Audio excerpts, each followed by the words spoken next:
I am redeemed in the blood of the cross, but that only came at a time of adversity. I admit to you that although I had been baptized as a Catholic, and my mother was very strict about going to Sunday school, and we never missed Mass, and I had my first Holy Communion and my first Holy Confirmation. This ring was given to me by my grandmother when I was confirmed. But when I lived in Washington, and I became a political consultant, a public affairs consultant in the Reagan days, I was making a huge amount of money for a relatively young man. I was living a very high and pretty wild lifestyle, and I lost sight of God and God's role in my life. I still consider myself a Christian, but I wasn't acting like one, and I wasn't going to church, and I wasn't reading the Bible, and I didn't really understand how practical the Bible really is. I just thought this was a book of fables, and because the language is archaic, sometimes it's hard to understand what God's trying to tell you. Now I know you can buy a Bible with a guide that kind of explains the terminology of the day so you can understand what it is that God is saying. I also learned that all that stuff they teach you in high school and college about government and our system and about how the judicial system is fair and there's no politics and the three branches of government are completely separate and they don't and politics doesn't infect them, that once the election's over we're all Americans. All that stuff is bullshit. That's the problem. That's the way it used to be, but it's not the way it is now.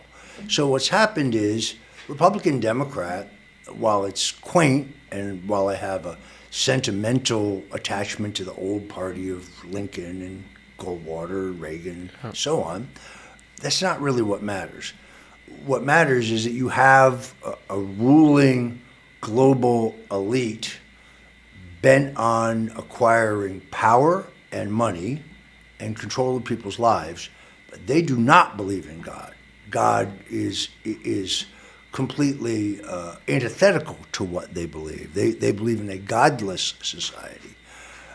So when I was targeted by Robert Mueller, simply because I was close to Donald Trump, they wanted to find somebody who would testify against Donald Trump. They come up with this myth of Russian collusion. There's no Russian collusion. They couldn't find any. That was their problem. That's why they started to focus on me. Maybe we can put enough pressure on Stone that he'll bear false witness against Trump. He'll admit that in cooperation with the Russians, he was involved in the hacking of the DNC and giving the information to WikiLeaks, all of which is false, all of which there is no evidence whatsoever of. And even in the beginning, I was naive enough to think, well, I'll get a fair trial and I'll have a chance to prove that this is all false. I had no idea that I wouldn't get a fair trial, that I wouldn't even be allowed to defend myself. Not in public, because I was gagged, not in the courtroom, because the judge disallowed every argument my lawyers wanted to make. I was going to do one of two things. I was either going to agree to lie or I was going to be destroyed. Those were my choices. But there was another choice. And that choice was to turn this horrific burden in which my wife and I were wiped out financially. We lost our home, our insurance, my car. I had to sell my bass guitar. I mean, we had to move to much smaller quarters. I had no income because nobody would hire somebody under criminal indictment.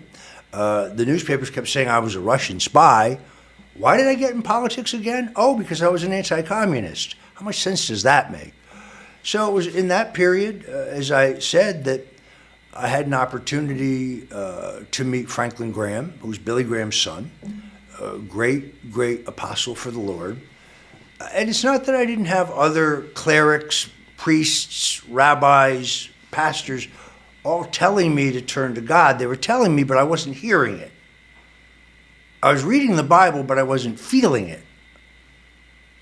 And then this opportunity came to meet Franklin Graham, who was visiting Boca Raton. He had an outdoor revival. I had met Billy Graham when I worked for Nixon, as I said. I still have a signed Bible that Billy Graham signed for me. Oh, wow. Now I have a Bible signed by Franklin Graham as well. And I got an opportunity to meet him. I met him in his tour bus up in Boca Raton. He was very generous. He gave us about 25 minutes, half hour of his time.